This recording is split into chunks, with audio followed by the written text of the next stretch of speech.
Let's go ahead. Okay, thank you. Good morning, everyone. You're tuning into the Board of County Commissioners Agenda Review Work Session. It is Thursday, January 20th, 2022. It is 8:03 a.m. This meeting is being live streamed on the Thurston County YouTube channel. I am Carolina Mejia, Chair of the Board. Vice Chair Ty Menser joining me via Zoom, as well as Commissioner Gary Edwards. County Manager Ramiro Chavez in the boardroom, as well as other staff joining us this morning. With that, we'll start our agenda by reviewing the BoCC draft agenda for our meeting of January 25th, 2022. Yeah, thank you. So Go ahead. Go ahead. Attached in your packet is the agenda. So let me know when you're ready to work through that.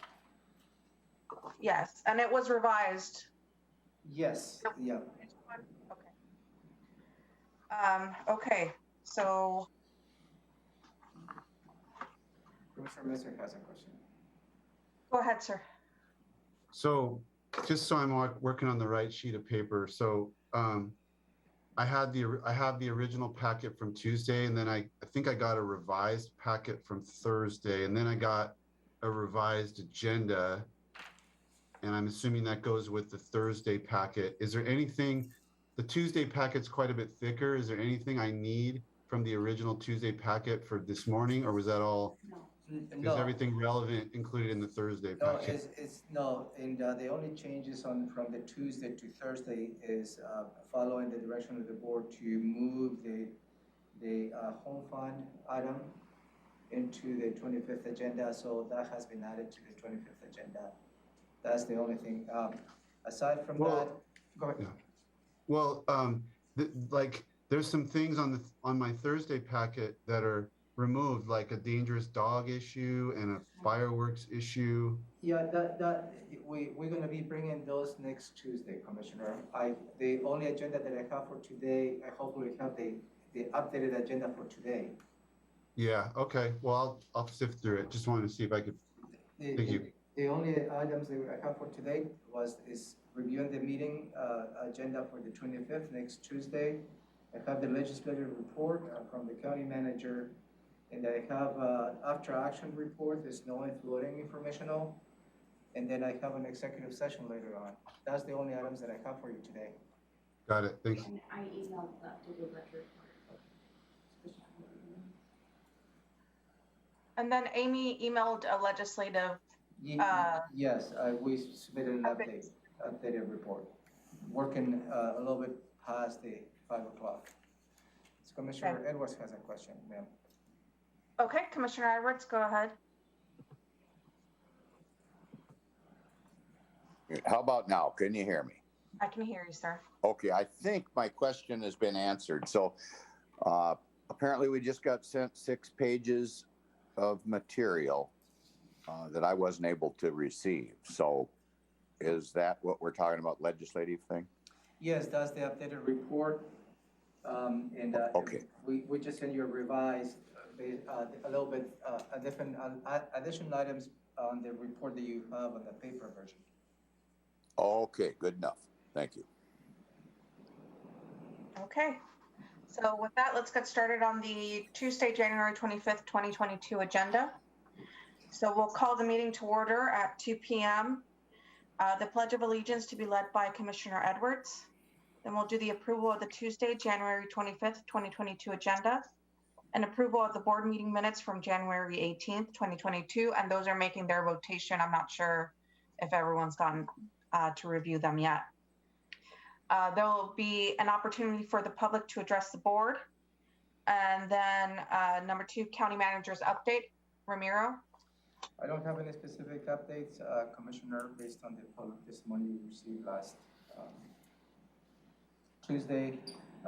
Mr. Carmen provided testimony, and I believe I answered his question Tuesday as well. So that's all I had. Go ahead, sir. Commissioner Menser. Just to double back on that one, you did address Mr. Carmen in terms of just saying that, you know, kind of the timing of when he could expect a response. You didn't address any of the I mean, I know that we've gotten information from ecology and there's been some twists and turns and developments, I should say. You didn't really get into that, and I'm assuming that's what you're kind of waiting for this final piece from Lacey. Is that? I'm just wondering, when is Mr. Carmen and the lake managers going to hear some of the developments that I've heard? The developments that you're discussing, that you're mentioning, is some of the requirements the city of Lacey asks the county to do in order for them to perform the review of our application. So that's a public comment, I can make that available to anybody, but we're still waiting whether they agree with our perspective and the information that we provided as a result of us submitting the permit to the city of Lacey. So that's really where we are in terms of if the justifications outlined and that submittal is something that will satisfy the compliance issue they highlighted on this particular property. So, you know, I can share that with the Lake Management District, but I don't know if the city of Lacey will be agreeable to those and there's any information that they need to update or revise. And that's where I am. But certainly, if the board directs me to send a copy of the application that we submitted to the city of Lacey, I'll be more than happy to do so. Well, I'm more interested in, I mean, when I had I had a long 90-minute plus sit down with one of the lake management folks, and their concern wasn't so much about the ins and outs of the Lacey permitting as the kind of scientific interpretation of this material and how it should be treated. And so I think ultimately, if ecology weighs in on that, or we get information related to that, that's going to be what's going to be from my read of my conversation. That's going to be what is very interesting to that group. So I get continually asked, when are we going to get information? And I haven't been going too deep into it because I know that there's a process in place and we're trying to get to the end of it. But I was just trying to get a sense of when that information might be able to be discussed with those citizens.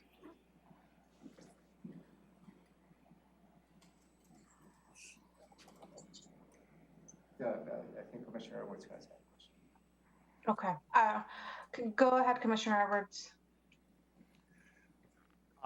Most of my concerns were brought out by Commissioner Menser, although it still doesn't answer. Mr. Carmen said there was, I think, a meeting coming up this week, maybe with the lake management people, and he was hoping that he could give them a more definite response rather than kind of waiting for the bureaucratic process to take forever. As to how we were going to deal with that problem, or if we were going to deal with it. But it seems like a bunch of times went by. I don't know, he said 6 weeks or so. And so I think Commissioner Menser has expressed my frustrations probably politer than I can. So I'll just let it go at that. I hope that he has an answer for those lake management people at I don't know if it's their annual meeting or what it is. So anyway, sooner would be better. I'll just end with that. Thanks. Yeah, I can certainly share the application that I submitted to the city of Lacey, because fundamentally there is the same issue. The Lake Management District representatives argue whether that material it was considered recyclable or needs to require stormwater strategies, because the Lake Management District states that it is contaminated. In the application that was submitted to the city of Lacey, and I will share that, I think that's the desire of the board, we made the argument against it. And we secure all that information from the Department of Ecology stating the same as what our position is. So I'll be more than happy to submit that. Obviously, I will not be able to verbalize in terms of where we are in the permit because we're waiting to see whether that justification meets the requirements of the city of Lacey, which addresses really the stormwater manual. The stormwater manual is the same language that we have in the county, we have in the city, and now we have representatives from the Department of Ecology. They have weighed in and determined that in fact our assessment is correct. So if we have a conversation with City of Lacey, they agree with that perspective, then that is the justification that we need to provide to the Lake Management Districts. But again, I'll be more than happy to submit a copy of the application that we submitted to the City of Lacey. I think that interpretation of ecology is good.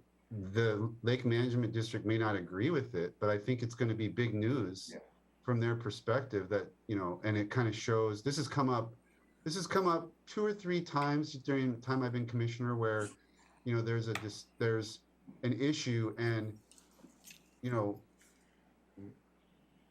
ecology has, let's just say, backed the approach of the county, and it's not to the liking of the citizens. And I'm talking about other situations that have come up here and there, but they're analogous. It's not necessarily to the liking of the citizens, but I think it's important because I don't think it's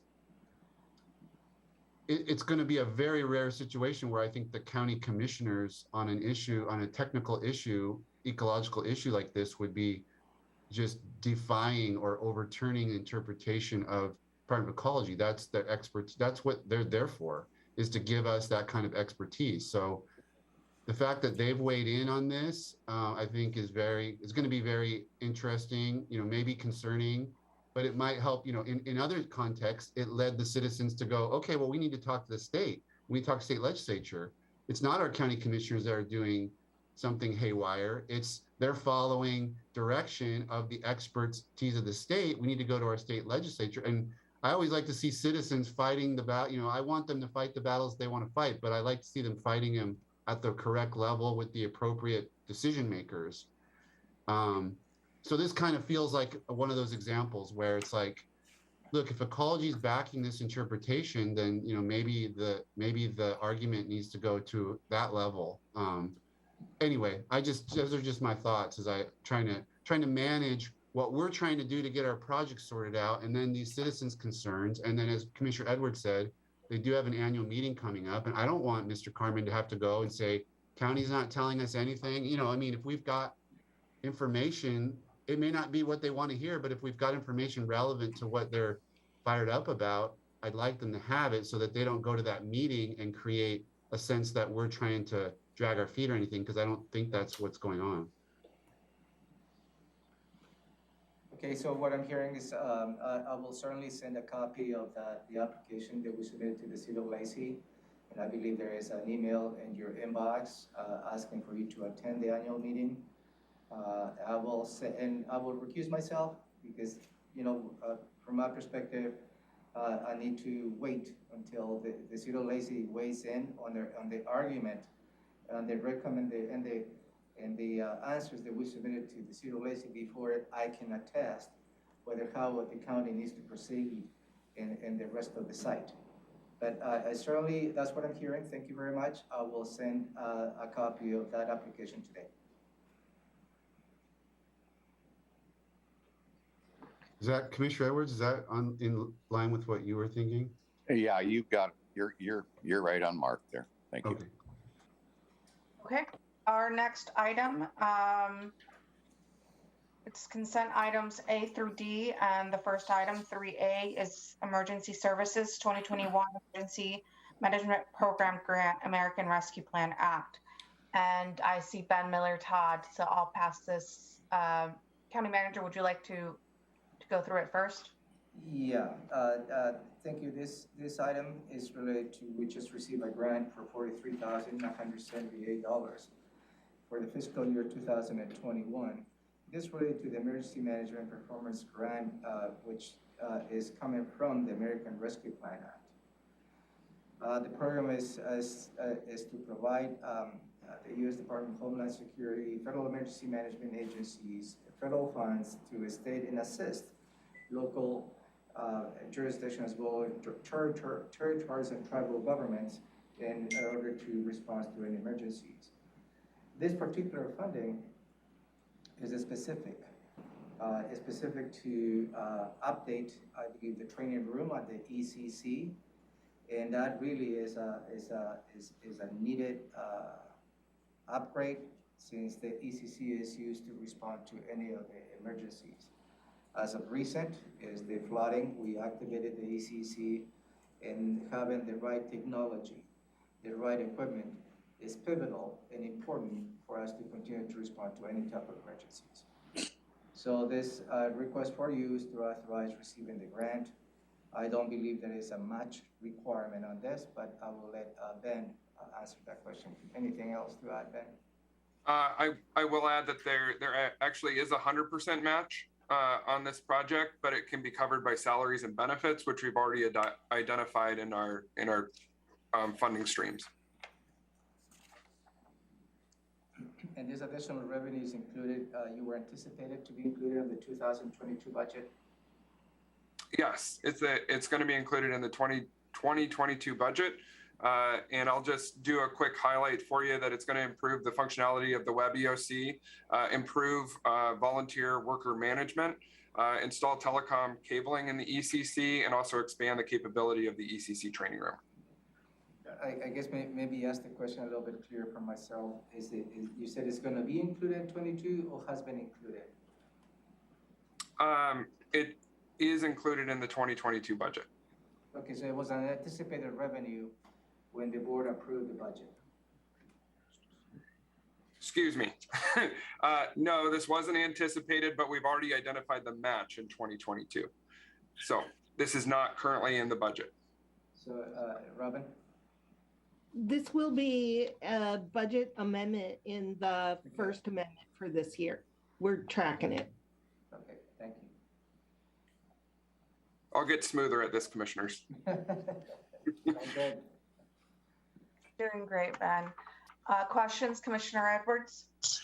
I guess the only thing I might add, it says give the director authorization. Do you want that to say temporary acting, or we can do a promotion, whatever you want to do?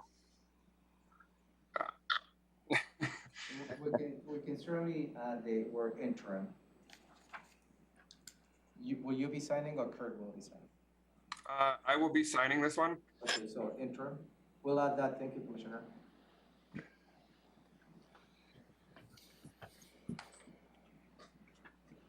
Okay, Commissioner Menser? I don't have anything. Thank you. Okay, on to the next item, 3B. Thank you, Ben. Item 3B is with Human Resources, Board of Equalization's request to convene. Yeah. And I see Ruth pop up. Go ahead, County Manager. Yeah, thank you, Commissioner. This is a yearly request, and it is related to allow the Board of Equalization. They may convene at any time when petitions exceed 25 or 10% of the number of appeals filed on the preceding year, whichever is greater. The number of petitions that have been filed so far for the 2021 assessment year, 669. That exceeds 10% of the number of petitions filed for 2020, which is 497. So this request is to authorize the Board of Equalization to conduct meetings as they see adequate to conduct and address the workload they have in front of them. Ruth? Good morning, Commissioners. I'm Ruth Elder. I'm the chair, or excuse me, not the chair of anything. I'm the clerk of the Board of Equalization and Community Program Manager with Human Resources.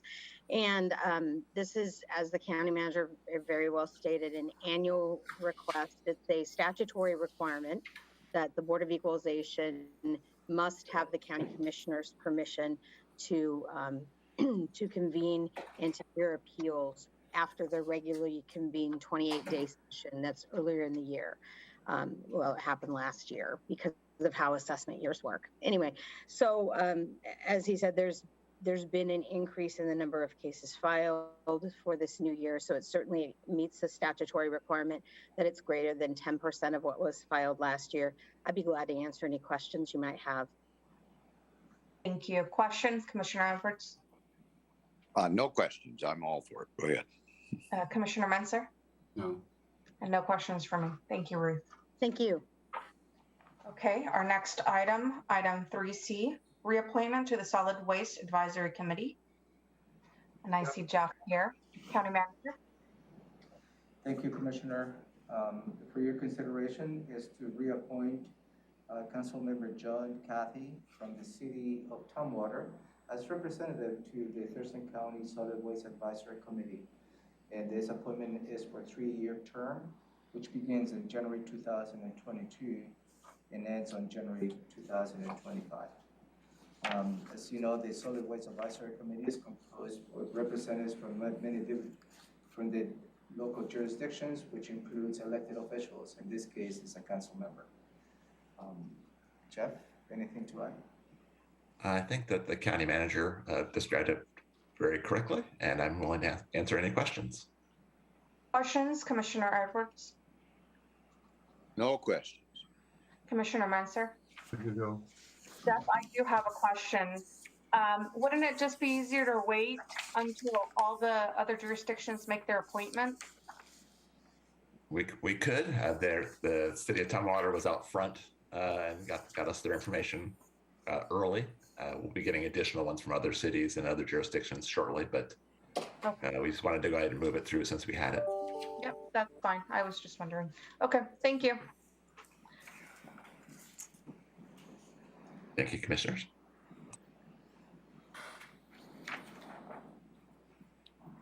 Okay, thank you, Jeff. And then item 3D, and this is the auditor's voucher list. Any questions from the commissioners? No. Okay, No, ma'am. so on to department and office items. Item 4A, ordinance to create a countywide home fund. Ramiro? Yeah, thank you, Commissioner.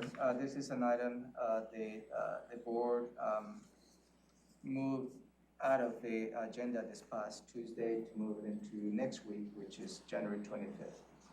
Attached in your packet, I want to make sure that we walk through some of the revisions that I have received. So in your packet, there is 3 pieces of information. One is a red line.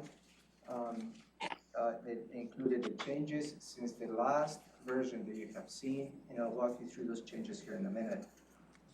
And the other packet is a clean copy of those changes. So one is the red line, the other one is the clean copy. And you have a third piece of document. I don't have a signed resolution, but that's the resolution that the City of Olympia passed on January 12th. And this is, and I'm going to walk through here in a minute, but it specifically states the City Olympia Council hereby expresses its fully and unequivocal support for adoption by the Thurston County of a home fund as permitted under RCW 8214-530 to provide the needed funds for housing and housing-related services for Thurston County homeless populations experiencing lack of housing and basic shelter. And this is important, the second item, is that the Olympia City Council further states the intent to partner with Thurston County to coordinate use of their respective home funds revenues through the Regional Housing Council to provide housing and housing-related services to homeless persons residing with the Thurston County and with the City of Olympia. And I believe that is aligned to the ordinance, a draft ordinance that I have prepared for you and for your consideration. And that states, I believe, if this is an ordinance the board would like to pursue, outlines the intent of having that conversation with the Regional Housing Council as to how strategically the funds can be distributed to address affordable housing and homelessness. So There are a couple of changes since the last time you see, so I'm gonna walk through the red line version, and I have another update for you as well, to get to the point. So moving into page 2, on the I believe on the bottom, on the last whereas, no, the second to the last on page 2 is, and let me read the revised version, whereas the housing affordability problem and its impact to increase homelessness in Thurston County has continued to get worse since 2018 and requires prompt action to mitigate economic impacts, enhance public safety, and reduce human suffering for certain county residents. I believe that was a comment provided by Commissioner Menser. If we move up to 1-2 whereas, where it states the City of Olympia Council approved a resolution of intent. As stated, I filled the blank. That was January 12, 2022. Any questions on that change? Moving on to page 3, you have a red line on the first whereas on the top of the page, and the new whereas reads as follows. The Regional Housing Council has developed a strategic framework to create an initial stock of 150 to 200 permanent supported housing units, which requires additional funding to fully implement. And any questions on that revision?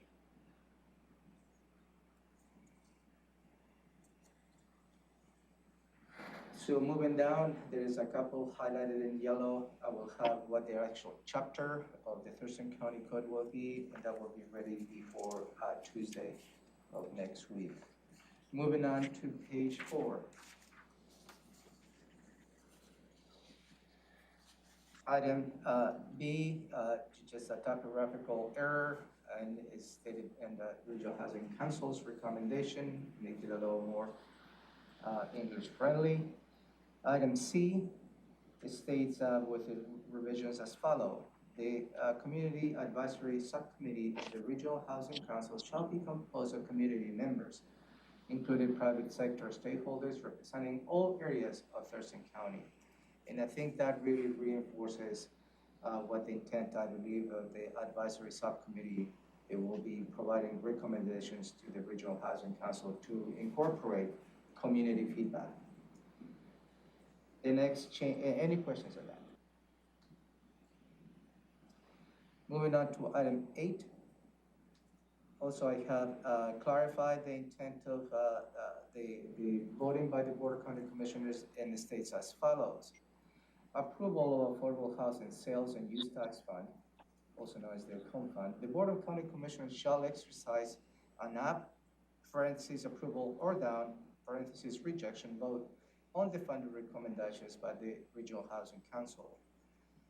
If the majority of the Board of County Commissioners rejects the recommendations, such recommendations will be referred back to the Regional Housing Council.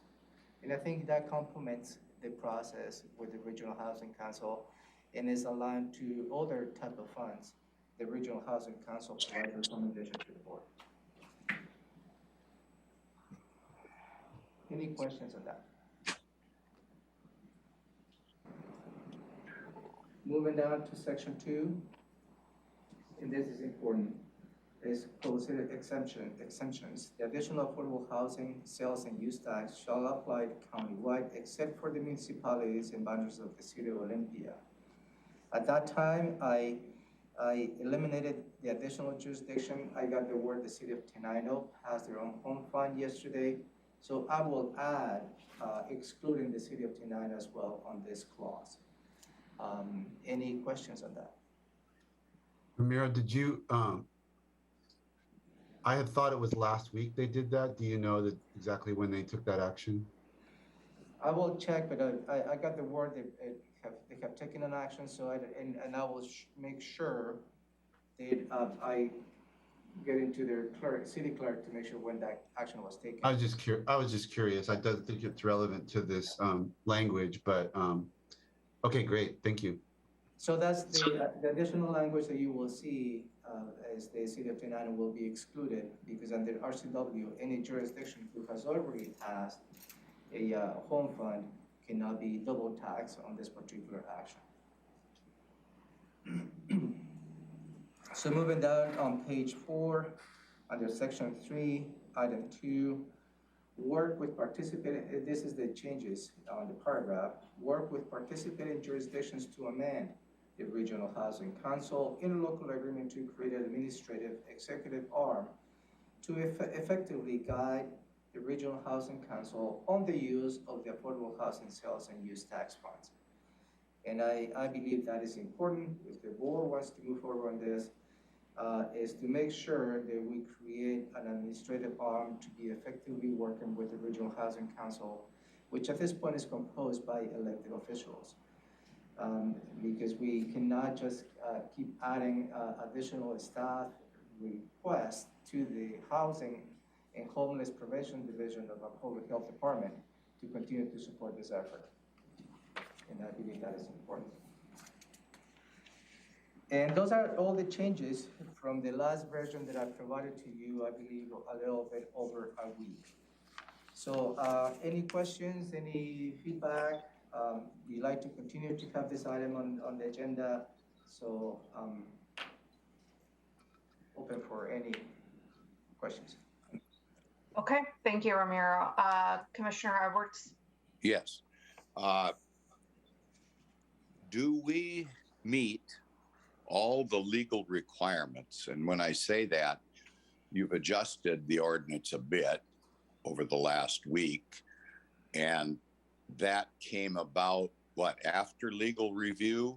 So have we now had a new legal review, although apparently something was wrong with the past legal review, possibly, but have we met all the legal requirements of notice to the public, whether it's this new information that they've gotten this morning that they can review, or when we had our public hearing, did we cover everything that we needed to cover?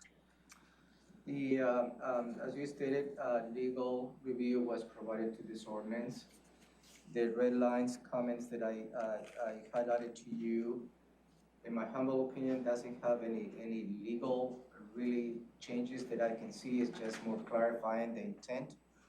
But these changes will be sent to legal counsel just to review it before the board considers any particular action. Okay, and then I just want to comment, because of my stance on this, I like to be consistent. So my concern on moving forward with this as a councilmatic approach and implementation is that we're cutting the public out from their ability to have input. I don't think the amount of time that it would take to allow the public to have a vote. And as I've said before, we probably spent 50 million over the last 10 years, and we're going to spend another 50 million if this passes, because that's what will be generated over the next 10 years. And I just think it's disingenuous to the public to have that big of a tax issue placed in front of them without giving them the opportunity to vote on it. And I've heard continuously, especially from public comment. Public comment was by far the majority was in favor of implementing this. So if that's true, why don't we go ahead and put this out for a public vote and have the public scrutinize this? We're going over all of this stuff continually and we're making changes, but I just think that the public ought to have that opportunity, because I don't know, we as the bureaucrats, if you will, that deal with this all the time, could easily oversee something that a particular community might think is very important. And then they don't have the opportunity to have that included in the ordinance, and we don't have any public debate. So I just think it's very important that we could slip this onto the ballot in a legal form and let the public have their say. So I just wish to remain consistent, and I think that's it, Madam Chair. Thank you, sir. Commissioner Munster? Yeah, I'm supportive now. I appreciated the chance to review these changes, and Tenino's action actually cleared up another kind of lingering loose end from my perspective. I wanted to make sure they got included, but I didn't want to step on their toes given their council's former email. So I'm glad they were able to do what they did. And I think it sends a powerful message that one of our South County communities decided that this is a very important issue and supported a councilmanic action, which they took themselves. So that makes me feel more comfortable about what the board's doing. Commissioner Edwards' last meeting brought up the regressive nature of a sales tax, and I just wanted to respond to that because I keep hearing back from legislators that the legislature passed a working families tax credit that I believe goes into effect. I'm not an expert on this, but what I've been told is it goes into effect next year, and it's designed to mitigate that sales tax can be credited back if folks fall into certain income categories, and that way it basically takes away that argument. The legislature is working. I'm really glad to hear Commissioner Edwards' concern about the regressive nature of the state's tax system. I share that concern. And I know that there's legislators working, ours in LD 22, for example, working really hard on this. There's a state work group working on this. And that legislation that passed last year was one of the efforts to try to deal with that so that the jurisdictions like ourselves can use these tools without hurting our lowest income earners, because that's very important to me. Although I do think in this context, when the resources are being funneled back into those problems, addressing that population, it's a little more justifiable, but still the economic impact is there. And so I'm glad the legislature took that act. I hope that that legislation works out well. And I think it helps address some of the concerns that Commissioner Edwards and I share about not wanting to hurt our poorest Thurston County residents with this. Okay. County Manager, is this ordinance available for people to review for the general public? Yes, we have that online Okay. as part of the agenda. Okay. Elizabeth just clicked on too if there's a question for her about process. Hello, Elizabeth. We're reviewing the home fund ordinance right now. I'm not sure if there's anything you would like to add. No, I'm sorry if I missed any comments you or the other commissioners had. No, Elizabeth, I just presented with some changes on the language, not necessarily on the legal aspects of this fund. And I was planning to send that to you today for a final review and Okay. and go through that process. Yeah. Okay, sounds good. Yeah, Commissioner Edwards just wanted to make sure that you got a final look-see before we took action next week. Based on the changes, a lot of those changes were my suggestions for clarification based on my meeting with the cities last month.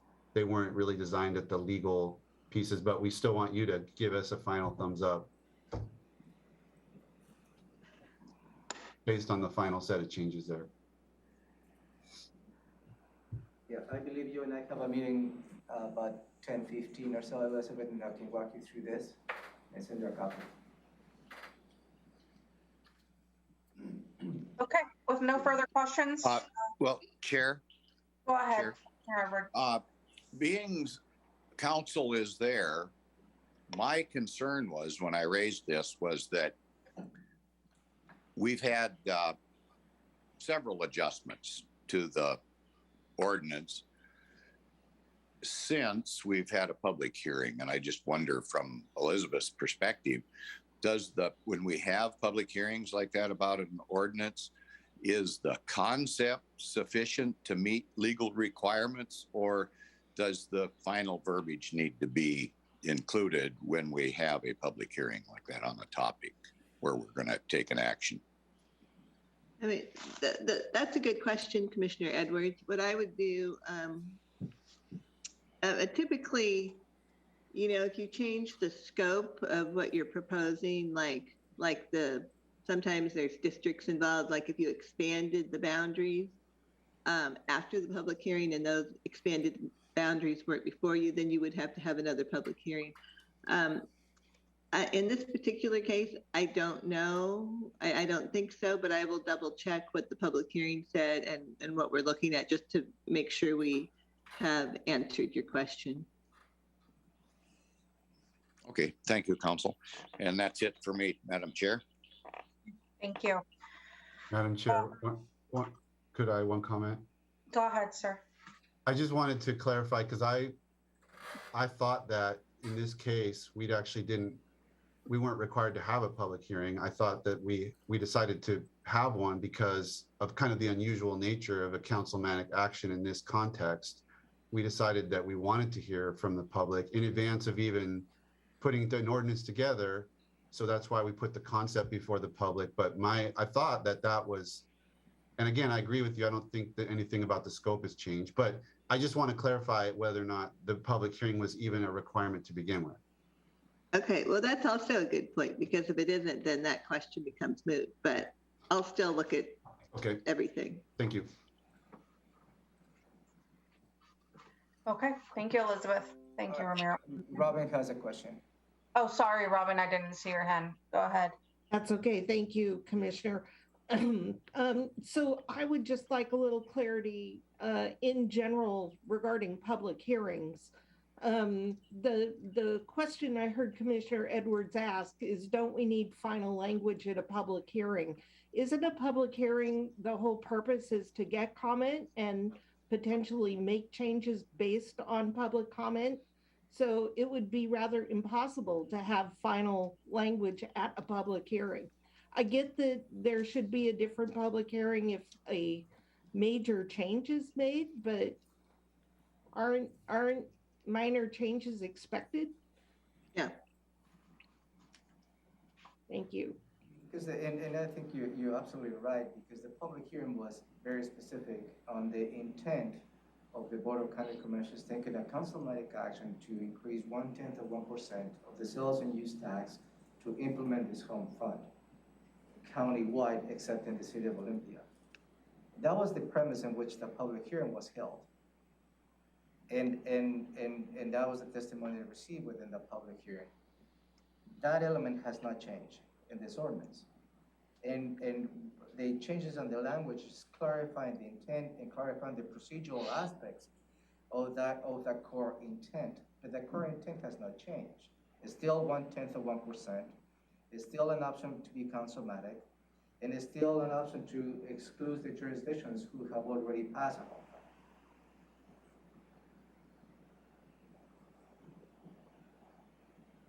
fund. Okay. With that, we'll move on to item 5A, Healthcare Authority Contract K5737, Lead Expansion Services. And I see Marianne Romero. Go ahead. Yeah, thank you, Commissioners. As you know, we've received, a couple of years ago, we received a grant from the state, from the Healthcare Authority, to go ahead and have a pilot program, also known as the Law Enforcement Assistant Diversion, the LEAD program. And at that time, we had a deadline as to what the pilot program will be. I believe the commissioners have been part of this conversation last week on the JRT meeting, as well as yesterday from the prosecuting attorney, and stating how successful this pilot program has been and how many referrals we have been able to accommodate. I believe so far, we have been able to accommodate to over 80 referrals, of which 2/3 of those referrals have been accomplished by law enforcement, that is the core and intent of this LEAD program. This particular proposal for you to consider is to accept additional grant money to continue with the program until, I believe, the deadline is June 30, 2023. And I believe there is an opportunity to continue to do this. And so there's two elements that are related. The 5A and 5B are the same. The 5A is for you to consider signing a contract with the state of Washington Healthcare Authority for us to access what we call the JULOTA system They collect the required evaluation. And the next item, 5E, is to accept the grant, I believe, to continue. I think I have my papers all back up. So 5A is the additional money, which is $1,113,152 to continue with the LEAD program. And 5B is the accessing the Julota software at the Healthcare Authority to access data, and that has a cost of $74,080. Both has a performance time of June 30, 2023. Mary Ann, correct me everything that I just said. You would be correct, County Manager, and both in terms of also that sharing that the pilot program, which has a 6-month startup period, has been very successful. And so the Healthcare Authority is, of course, wanting to continue this project with Thurston County. And just as a reminder, only a few counties in the state of Washington were selected for the pilot. It's running under an RCW. They do, of course, want to continue with Thurston County. And I just would like to add for the Gelada case management and data collection system, that is one thing that we use to collect and look at some of our key metrics, which include how we link folks to care and some of our criminal justice metrics. And so it's a very important piece, and it's also a requirement. So it's not, you can't have the funding if you don't use Gelada. So that was known to us when we took the money, and just so you know, that's a continuation of why we use that system, and they use it across all sites. It is not something unique to Thurston County as a requirement. It's part of participating in the pilot. So thank you for considering, and if you have any questions, we'd love to answer them for you.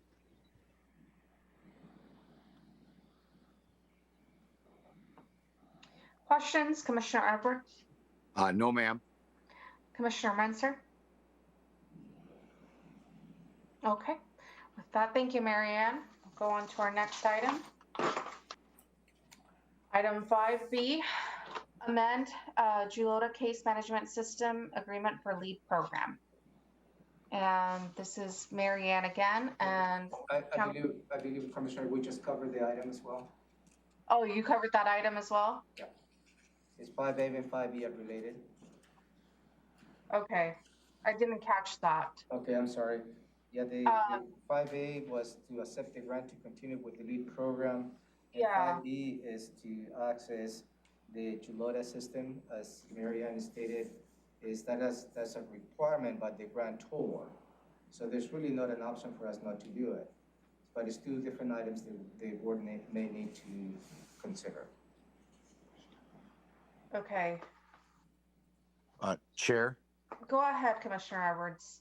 I guess I just have one thing, since we're done with this topic on both these items.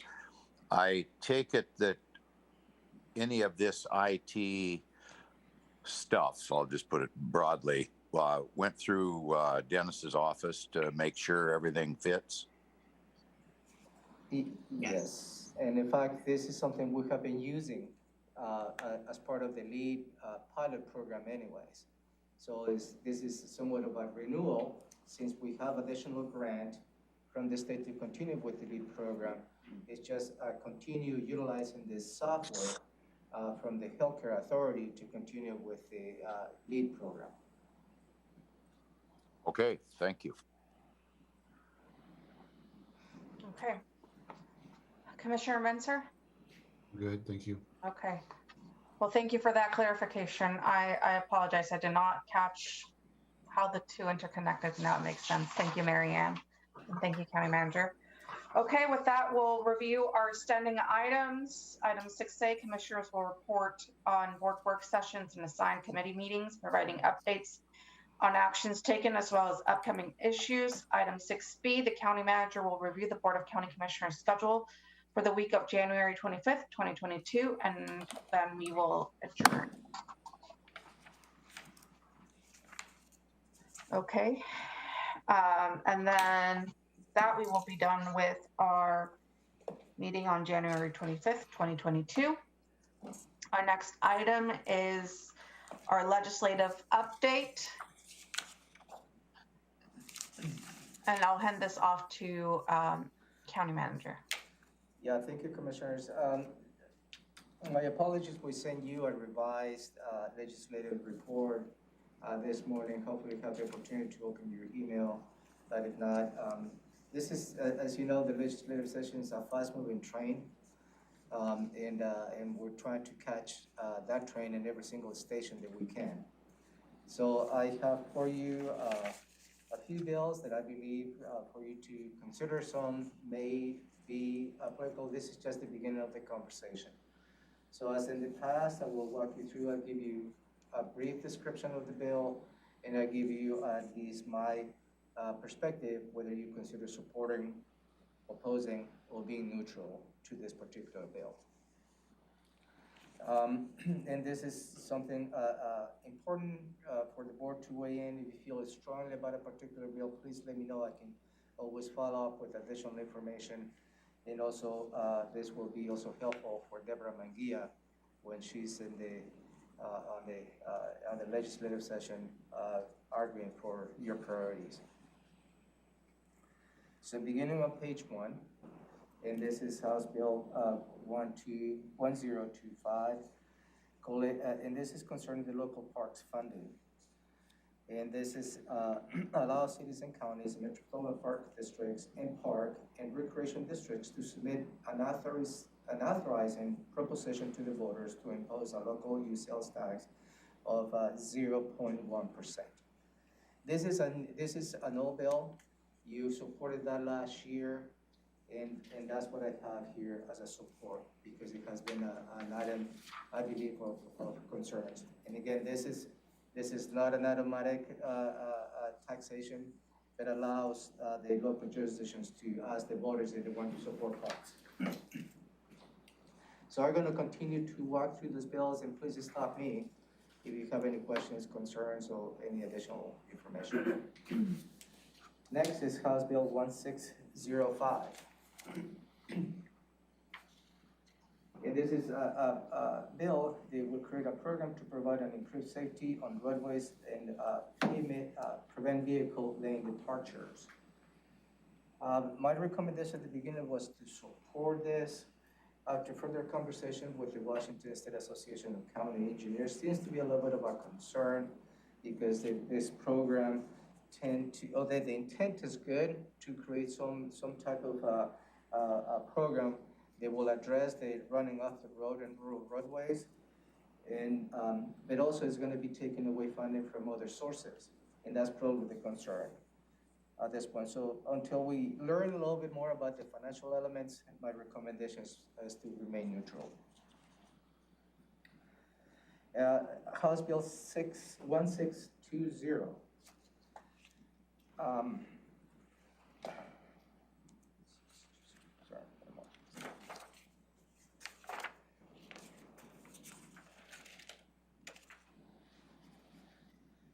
This is addressing the response to extreme weather conditions. And this is a good bill because allows for the military department to develop and implement an extreme weather response grant program for the purpose of assessing what the cost of responding the community needs during the periods of extremely hot and cold weather. I think this is a good program. Finally, I think there's a piece of legislation that addresses the expenditures. Whether it's going to be fully implemented or not, I don't know, but I think it's a good start to start addressing the expenditures that we go through when responding to emergencies. My recommendation is to support this. House Bill 1629. This is related to requires the Department of Commerce to conduct a study regarding the use of aerial imaging technology. Requires that the study includes several components, including an assessment on the way in which state agencies and local governments currently use aerial imaging technology, and an estimate the cost of administrating the aerial imaging. I think that it's important to have this. I have checked with the county assessor. He's supportive of this, so my recommendation is to support this. I think it provides a little bit wider standardization of the aerial imagery in the state. House Bill 1630. This one, it becomes a little more complicated, so I have taken the approach that anything related to prohibits open carry firearms and other weapons at this point is my recommendation is to remain neutral. This is a lot of gun control legislation that I don't think it becomes a little more complex taking a position of support or not. But again, this is considered to be a neutral position. In this particular bill, and again prohibits the open carry of firearms or other weapons while knowingly being in a local government building used in connection with meetings on the local government body, the local government. It also, I think it gives the local jurisdiction the authority to enact those prohibitions. So. Commissioner Messer had a question. I saw your hand go up. You might have answered it, but I just wondered if this was related to the auditors, what the auditor explained to us yesterday. Yes. Hers sounded more focused on voting centers and voting election stuff. No, it's broader. This bill is broader than that. So this is the same one that the auditor was looking at? The auditor was going to send me her bills. I don't know if I connected the dots because there's so many bills related to what I call is gun-related bills. So I will not be able to state whether it's the same bill or not, but it seems to me that it's the same. But this is broader to what the auditor stated yesterday. Yeah, I'd like to clarify that because I'm okay with what you're proposing based on what you're describing, but if there's a more tailored bill, the way the auditor described it, I would want to support that because that's related to our, our duty to provide safe and secure elections. And so there might be, because if you remember, the assessor said, well, would this somehow, incorporate me or provide some protection for my employees? And she said, no, this is very tailored to the voting thing. So it sounded different to me, but maybe I'm wrong. Yeah, I'll make sure that I connect the dots with the auditor on this one. All right, thanks. Thank you. Next is House Bill 1637, and this is allowing a court to mitigate a criminal sentence when the defendant was experiencing mental illness at the time of the offense. At this point, I referred this bill to the courts, and I asked him if they want the board to provide any type of support or not, position. So I'm still waiting for that. I recommend no position on that one at this point. House Bill 1653.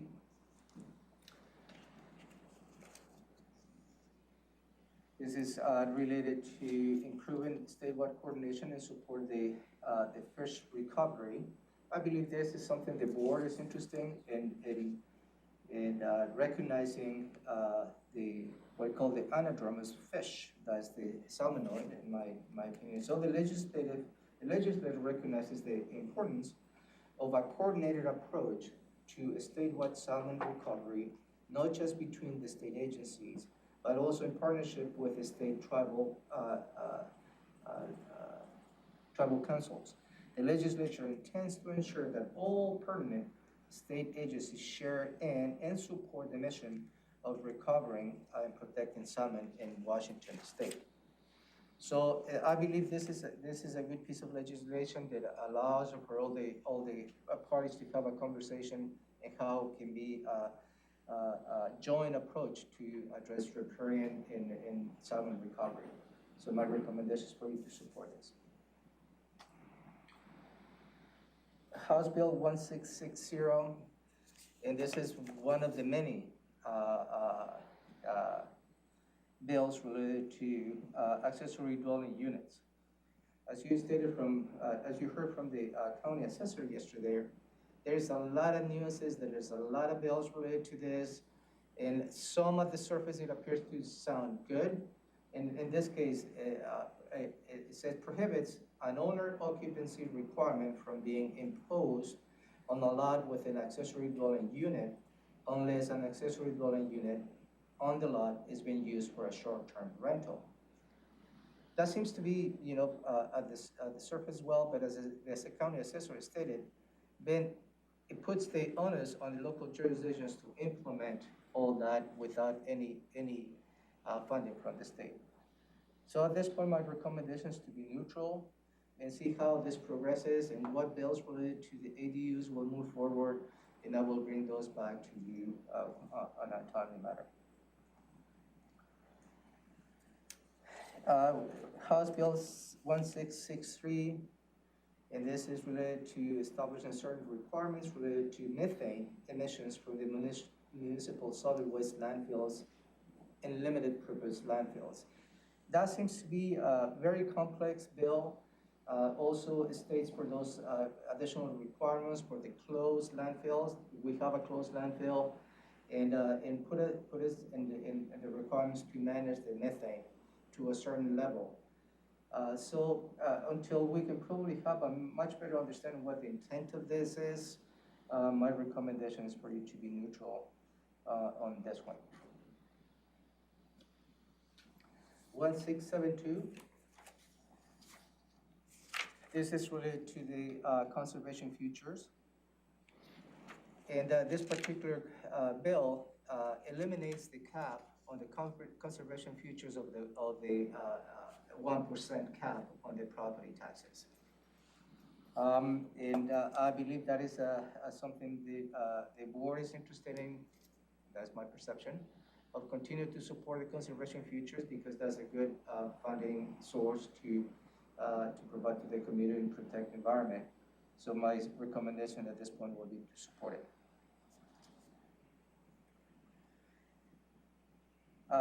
Substitute House Bill 1673.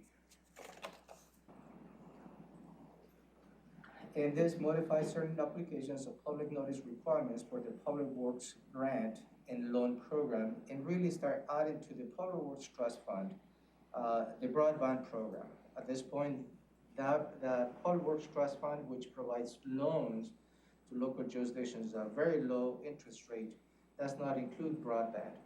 So this is a good bill, I believe, and it expands the opportunity to access grant funding as a low interest rate to really start implementing broadband services to those individuals who have not received those services in the past, mainly low income. My recommendation is to support that. House Bill 1681.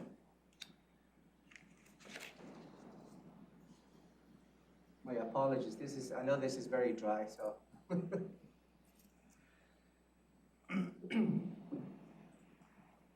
And this is another court that I sent this bill. This is modifying the requirements for vacating conviction records, and this is related to the Blake decision in a way. So there's a couple bills related to Blake. At this point, I will leave it to the courts whether they like the board to take a position on those or not. House Bill 168, and the reason that I bring in this because there's a lot of, I believe, interest on the Blake. There's a lot of interest in ADUs, and I know there is a lot of interest in public safety, as you stated on your legislative agenda. House Bill 1683, and this is concerning involuntary removal of properties from the current use classification. I think this bill gives an avenue to property owners for every reason, a jurisdiction by mistake they have removed the existing use of those properties. Then it gives an avenue for those property owners affected by that mistake to go ahead and reestablish that. In the states, the property owner provides that if the property was involuntarily removed from the current use, the property owner provides documentation within 1 year removal, which will have prevented the removal, and also allows for a reimbursement of the property tax because the property tax was imposed in a different use at that time. So I think this is something I believe good, gives the property owners an avenue to go if for any reason their use has been removed by mistake. My recommendation for you to support this. 1684, House Bill 1684. This is related to public health and fluoride of drinking water. And the legislation states that today, while roughly 75% of the people in the United States are served by public water systems that have effective levels of fluoride, only 56% of Washington receives the same benefit, leaving 44% of our residents without a basic public health benefit tool to help prevent dental cavities and oral disease. What this particular legislation that is really requires to all the water purveyors here in the state of Washington to include fluoride as part of the water distribution system, which is really addresses the low-income communities that have not been benefited from this approach. So my recommendation is for you to support it. House Bill 16.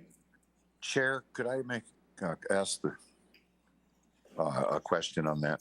Yes, sir, go ahead. Romero, on that fluoride one, do you know, I don't know if that's a debate, used to be a debate whether it was good or bad. I think all the dentists agree it's good. But how small of a system does that go down to?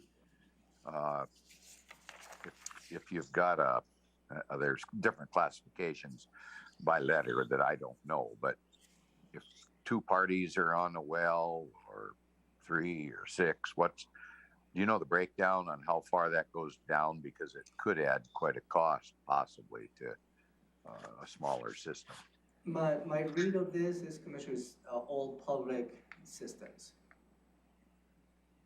So that's what I can probably read further to answer your question, but my brief read of this proposed legislation doesn't get to the level, I believe, of whether it's 1, 2, or 3. But I'll research that for you. Okay, thank you. Okay.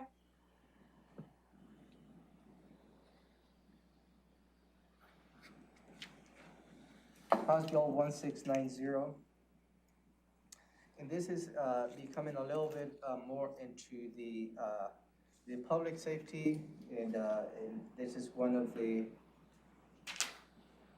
pieces of legislation complementing or maybe trying to fix or clarify the law enforcement laws they have passed in this last year. And this is really concerning the use of deception by law enforcement officers during custodial interrogations. And it's very specific on the definition.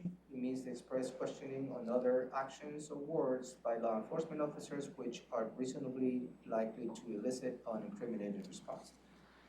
My recommendation, I send that to the Sheriff's office, and my recommendation for you to remain neutral and have the Sheriff and his organization to weigh in and edit those bills. But I wanted to bring your attention since it's part of your legislative agenda. House Bill 1703. This is related to modernizing the 911 system. And what allows this piece of legislation is to have more of a regional conversation as to how we can consolidate all the many different systems that we have. As you may recall, when the commissioners put a ballot measure to upgrade the system of our current 911, one of the conversations how we can probably partner with Hearst County at that time, even with the state patrol who have their own system and the state grounds. They didn't give us the avenues, but I think this piece of legislation allows for that water coordination. So my recommendation is for you to support it. House Bill 1705. This is concerning related to the manufacture and assembly sale of what they call ghost guns. My recommendation is for you not to take any position, and I have referred this item to the Sheriff's office. House Bill 1711, and again, it's another accessory dwelling unit, and this particular bill allows cities and counties to offer incentives for the development of accessory dwelling units, including the waiver of fees, deferral of taxes, and waiver of regulations. But again, imposes to all jurisdictions to be timely in implementing those regulations. My recommendation for you is to remain neutral until we see how this bill evolves and any other ADU bills. Next is 1714, and this is to concern the impact fee deferral. And this, as you know, we in the county code and the current state law allows for the Board of County Commissioners to defer impact fees to a certain time during the permitted process, and that is based on the economic activities that we see in every county. This particular bill, in a way, takes away the legislative authority, in my opinion, and imposes the referral should be at the time of the final inspection, and also the payment of the fees, and also at the time of the certificate of occupancy. So it takes away that, I believe that the local control. My recommendation is for you to oppose this bill. Substitute House Bill 1716. And this is concerning the location of the ballots, and that is something the county auditor sort of briefed you yesterday, and I referred this bill to the county auditor, and I asked her to let me know if the board, if she wants the board to take any particular position, any of the bills she's tracking. And I will have done that on all the elected officials. Next is Senate House Bill, Substitute House Bill 1717. And this is related to tribal participation in the planning process related to the Growth Management Act.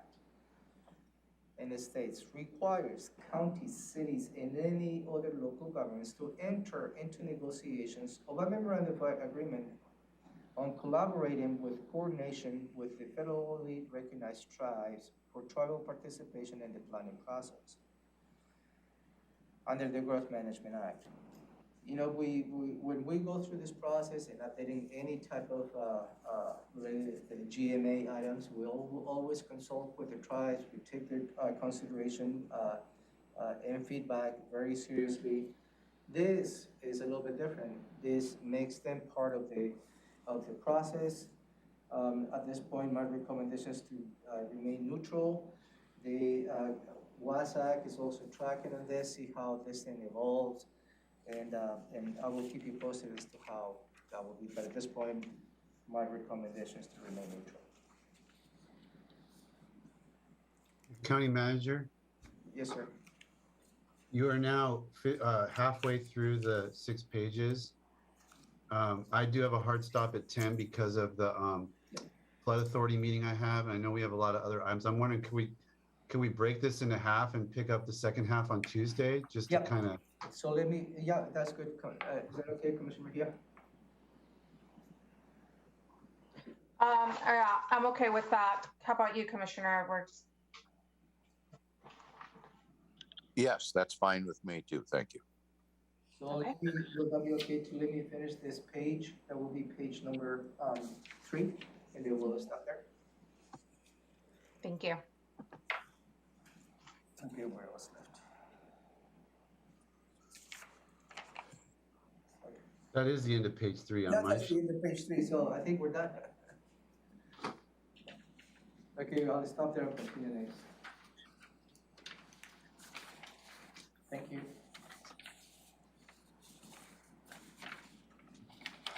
Thank you. So we will start on page 4 on our Tuesday agenda setting. Yes, and at that time, I may have updated items as well, so it's just, as I mentioned at the beginning, this is just a fast-moving train. As Okay. usual. And then that will be House Bill 1719. Okay, great. That is included on the list. Yeah, no, that's the top one for number 4. Yeah. Okay, then moving on to item number 3, briefing public hearing decisions pending. Nothing at this point, ma'am. Okay, So unless you want to have a discussion related to the public hearing that you held jointly with the city of Tumwater related to the islands. There was, as you know, the intent of the public hearing was for you to consider approving the in-local agreement with the city of Tumwater, so the city of Tumwater can move forward with the process of annexing the islands within their municipal boundaries. So, any feedback on that? Any comments? Any questions? If the board is agreeable, I can probably bring an item on Tuesday afternoon for you to take an action, perhaps consider taking an action on approving the ILA, similar to what the City of Tumwater Council did this past Tuesday. okay. Comments, questions, Commissioner Edwards? I'm probably comfortable. I don't know of any reason why I would not be right now, but is there a time element behind this that we're holding somebody up if we don't do it? Yeah, we're holding the City of Tumwater moving forward in the process, yes. And the recommendation from our planning commission? The planning commission was not involved in this process.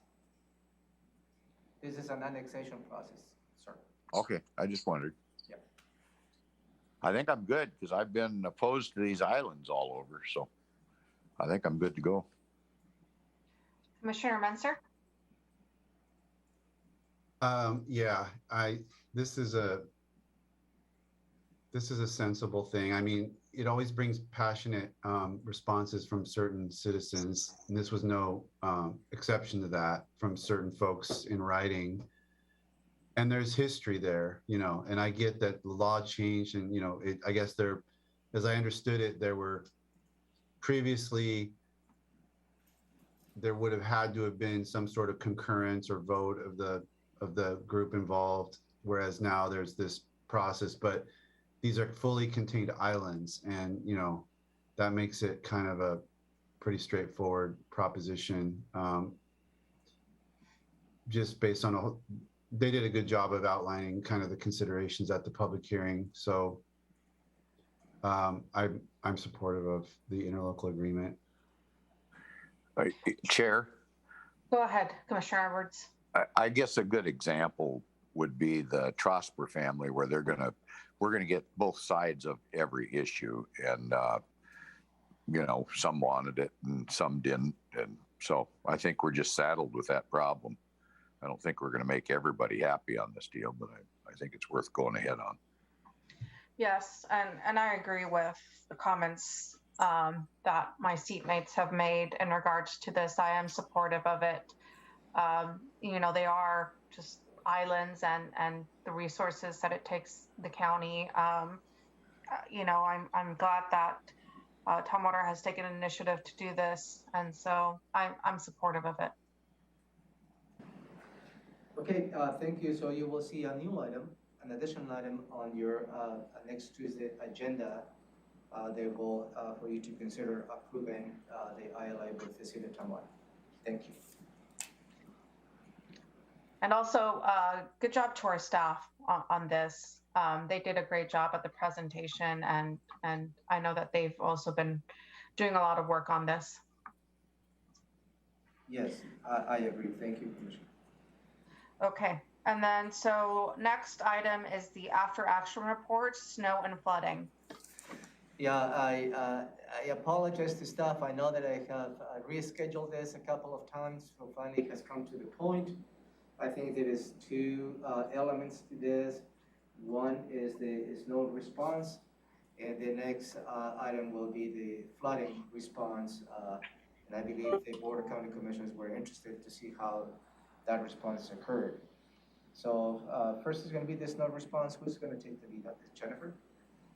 I'm going to actually share my screen, and Mike Lohman, our road operations manager, will do the overview of our snow response, and then he'll turn it over to Ben, who's coordinating and leading the flood overview.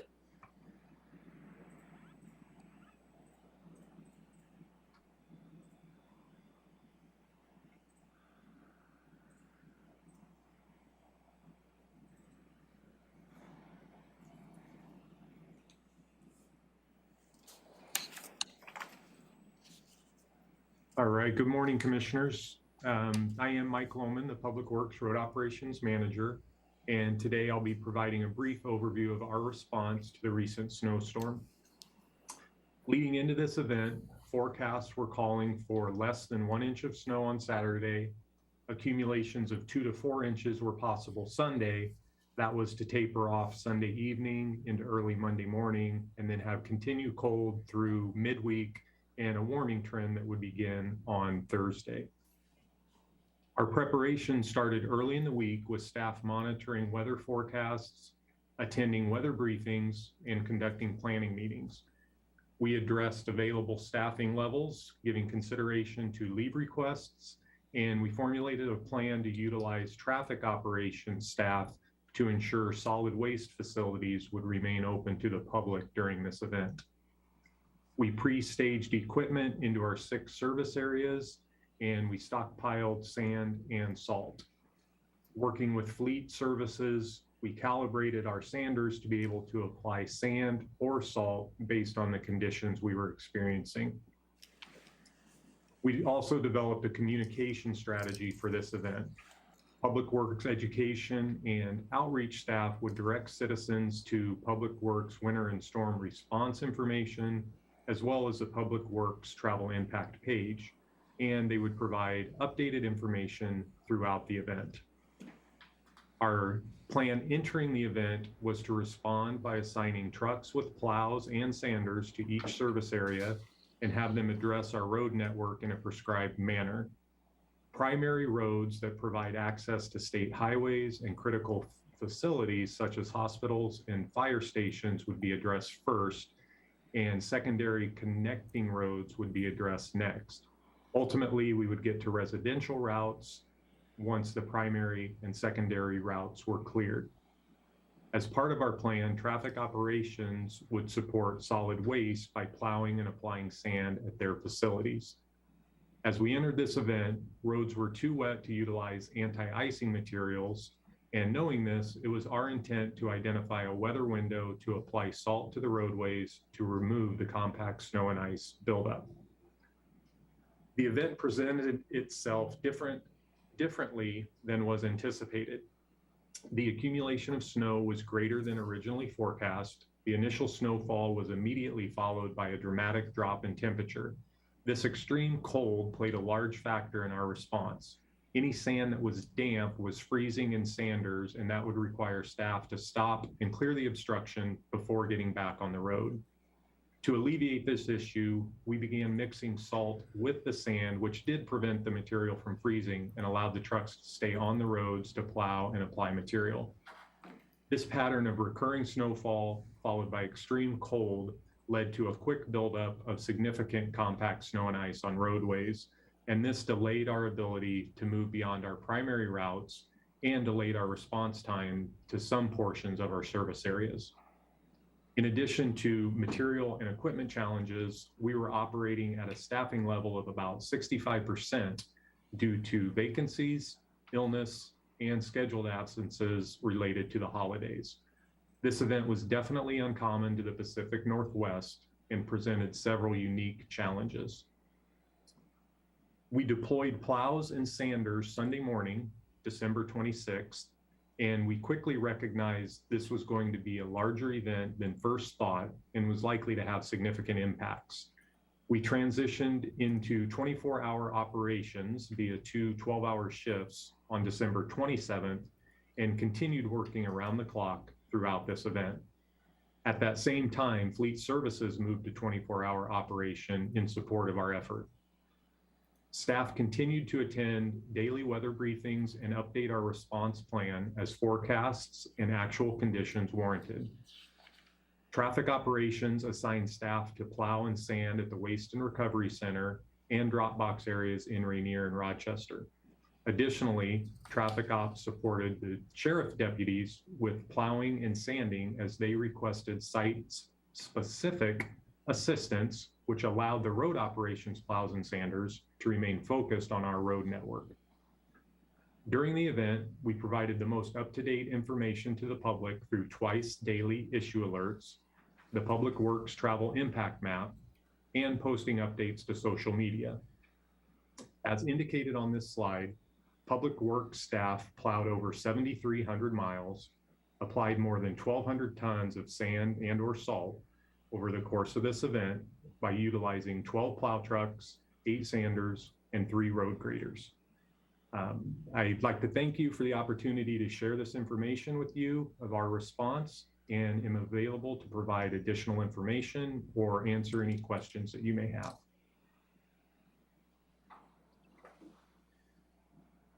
Thank you. Questions, Commissioner Edwards? No questions. Good report. Commissioner Menser? Just a comment, that was a nice looking sand shed there in the. Hey, I don't think that's fair, Commissioner Benson. I intentionally left that comment out when he mentioned the wet sand. So, okay. Thank you so much for this. I do appreciate, great props to your staff, Jennifer. I know they were out there in very difficult conditions and they were doing the best they could.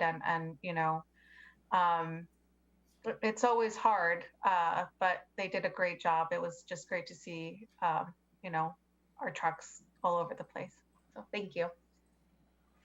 Absolutely. Well, and that just continued on through within the flooding event that we had. And so with that, I will turn it over to Ben to talk a little bit about that. Absolutely. Good morning again, commissioners. I'm going to get started and we're going to run through a few slides. As was mentioned before, the snow event was unusual for the Pacific Northwest, which ultimately led into some of the flooding issues. And so we're going to give you a quick overview. Just so you're aware, this is at around 183rd and Highway 12 down in the Grand Mound area. Again, with the snow and the unusual event and the extreme cold, as things began to warm up and turn to rain, a lot of that snow or all that snow melted and saturated the topsoil. As hydrologists noted, it saturated the topsoils to the point where a lot of the rain that we received between Wednesday the 5th and Saturday the 8th ended up had nowhere to be saturated at, and so ended up running very rapidly into our rivers, and it caused the event that we had over the course of the last couple of weeks. Just to run through quickly, all of our rivers peaked started into flood stage, starting around 15 to 1600 on the 6th. I'm going to run through these fairly quickly because most of you are aware of how these turned out. We did have a crest at the Chehalis around 145, and you can see the graph. The Skookumchuck was almost at a record height. It was 215.99 at around Bucota.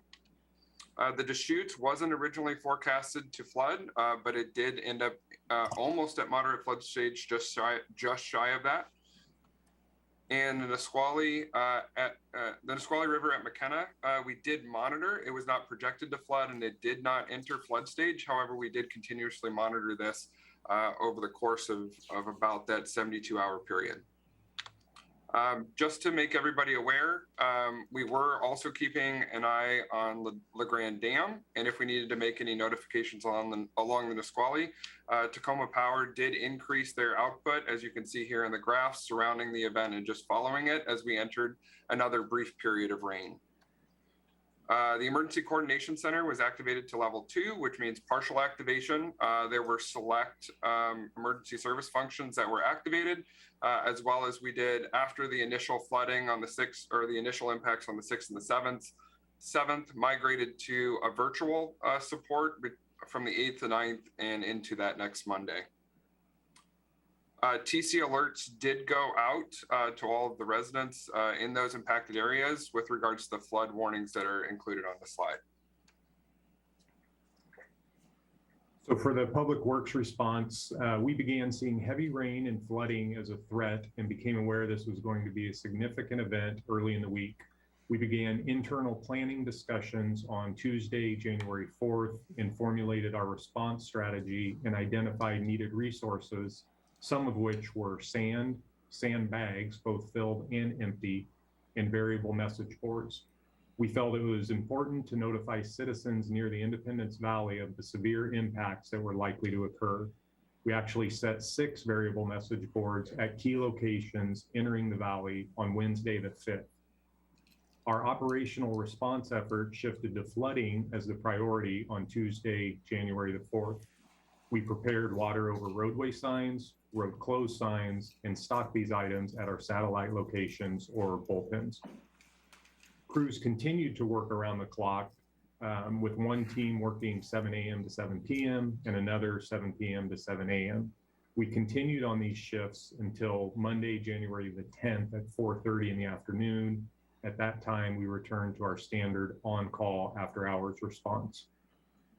Over the course of our response, Public Works crews closed 42 different roads, placed signs for 130 additional locations of water over the road, and responded to 9 slide locations.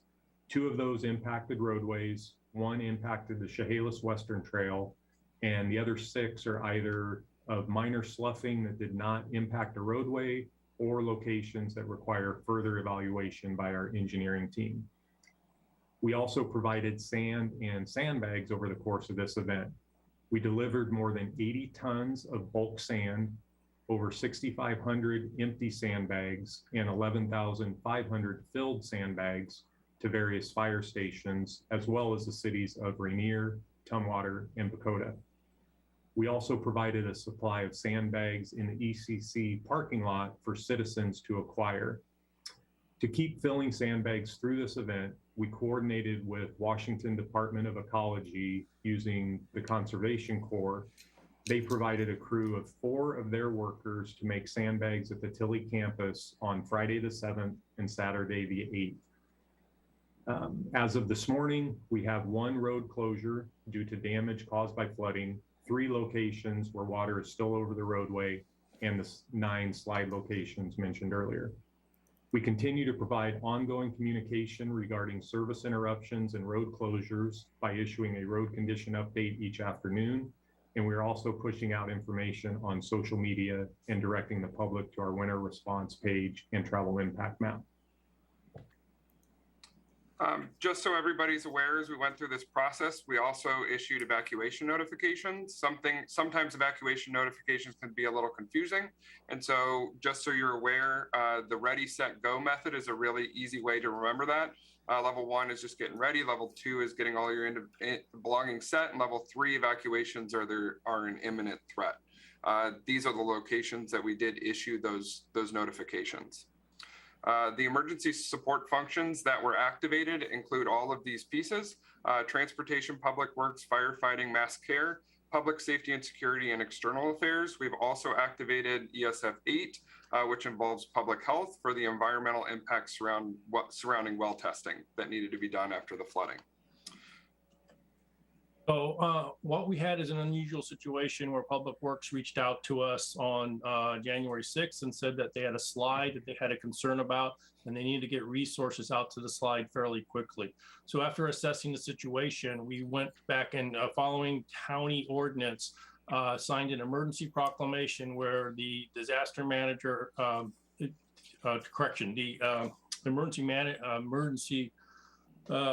in public health too long.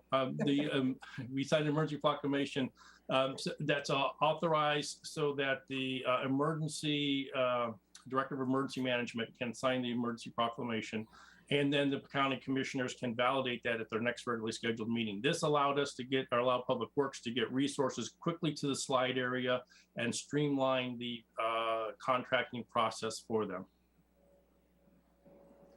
Yeah, good morning, and Scott Lindblom, County Engineer. The first slide that Kurt mentioned, the Sunrise Beach slide, it's located, as you can see on the map, they're just off of Steamboat Island Road.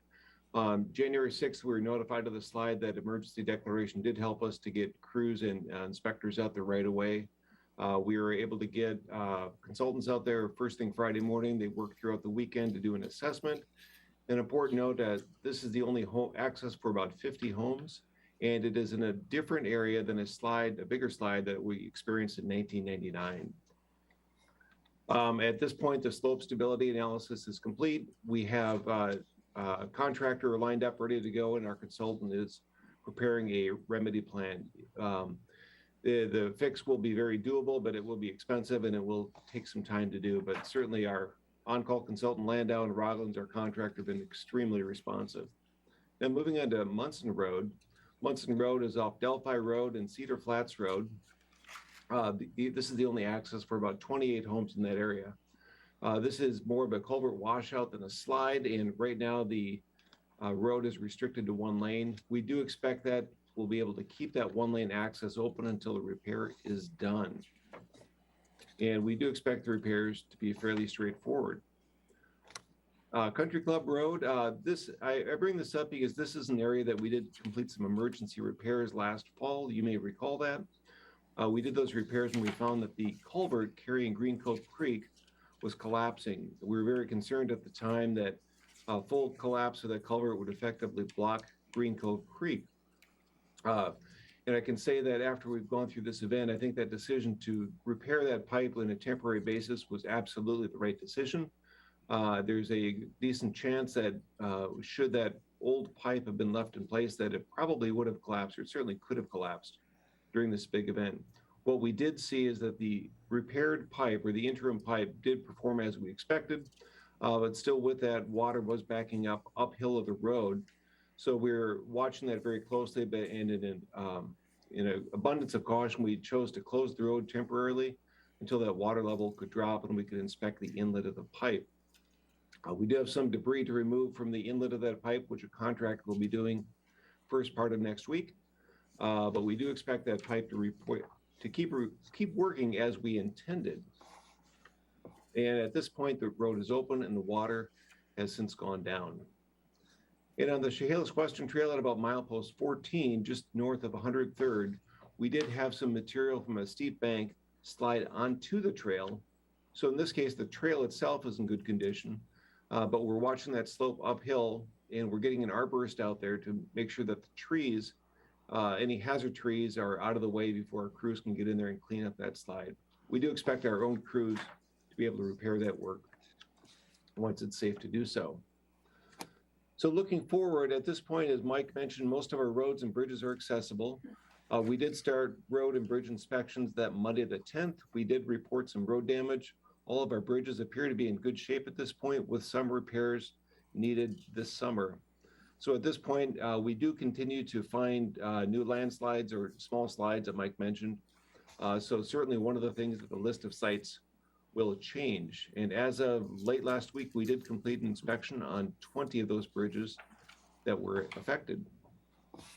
Thank you. I'm going to jump in here with just a couple quick reminders for everybody.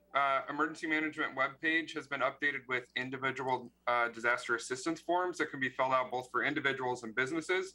We encourage anybody affected by the floods to go onto the EM webpage or social media accounts and fill out these disaster assessment forms.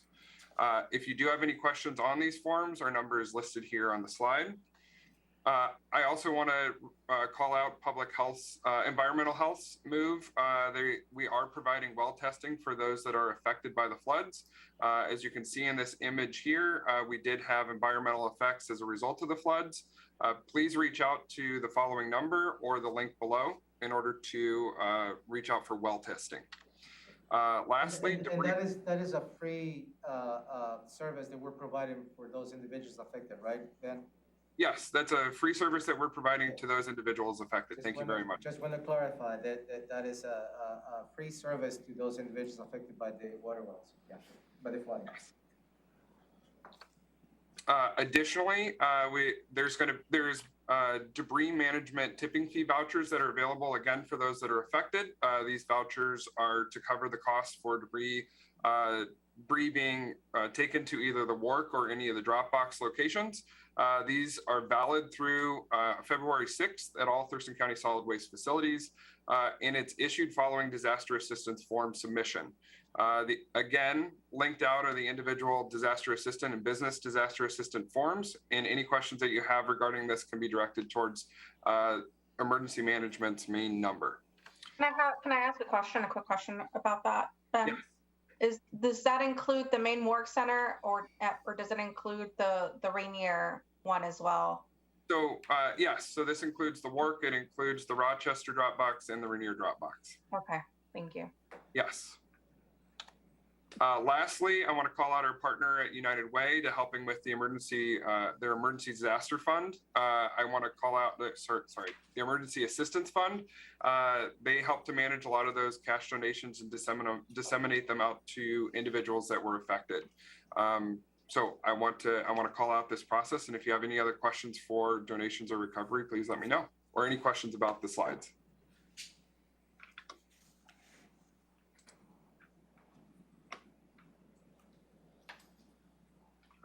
Questions, Commissioner Edwards? No, I don't have any questions either. Thank you. Good presentation. Questions, Commissioner Menzer? No, thanks a lot. And I don't have any questions. Just again, thank you so much for your hard work during this very difficult time. I got a lot of questions from residents that needed to get this information, and I went to the emergency services website, and it was right there on the front page. So I was able to distribute that to the people who wanted. So thank you so much for making that information readily available. And okay. Thank you very much. With that, we'll go to other commissioner items. Nothing for me, Madam Chair. Okay, Commissioner Edwards?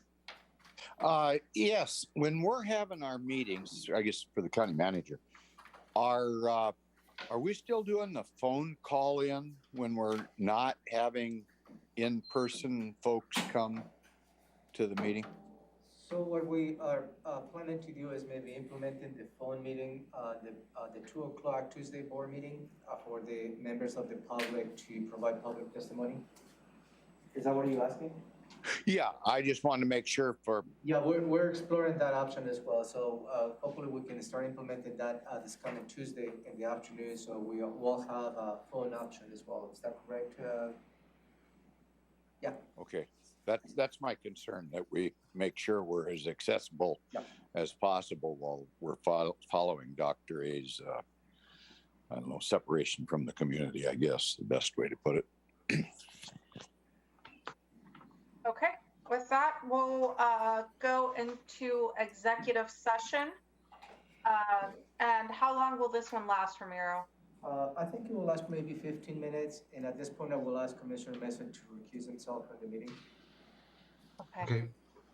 Well, thank you, Commissioner If you Mesa. need me for any reason, I'll be in my office. You can come let me know. But otherwise, I'll just log off. Okay, thank you.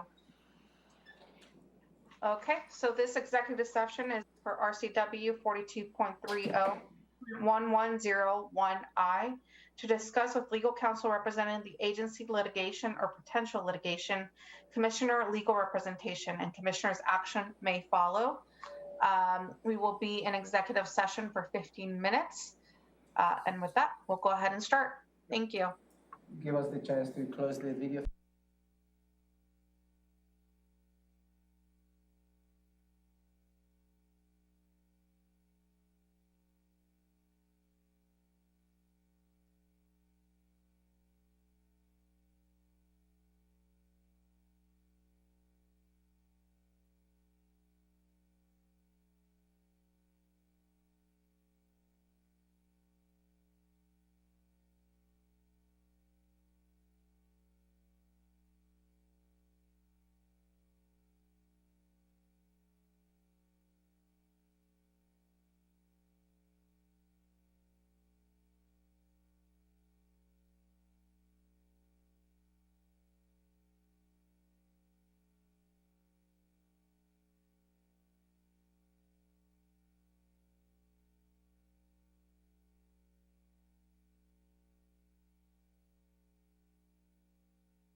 Okay, You're on. thank you. Okay, and we are back from executive session. We were in executive session pursuant to RCW 42.30.110, subsection 1I, to discuss with legal counsel representing the agency the litigation or potential litigation, commissioner legal representation. And with that, is there a motion?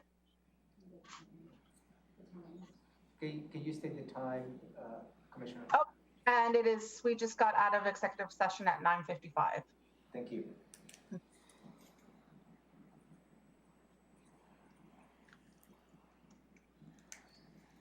Commissioner Edwards? Oh, okay. I see. I was on mute there for a while. Excuse me. Yes, I have a motion, Madam Chair. Okay, sir. I would move to authorize the use of county funds to deal with a recent recall action against Commissioner Mentzer at his request pursuant to RCW 4.96.041 sub 3. Okay, and with that, I'll second. And I'll call for, is there any discussion? No, I don't think we have particular discussion involved other than it's my understanding that Commissioner Mentzer was working in conjunction with the Board of County Commissioners on issues in question, and that's the only thing I'd mention. Thank you. Okay, with that, I'll call for the vote. Commissioner Edwards, Aye. Commissioner Mentzer is excused. Commissioner Mejia, Aye. Okay, the motion passes. And then with that, seeing that there's no further items on our agenda, I will adjourn. Thank you very much. Thank you. Thank you.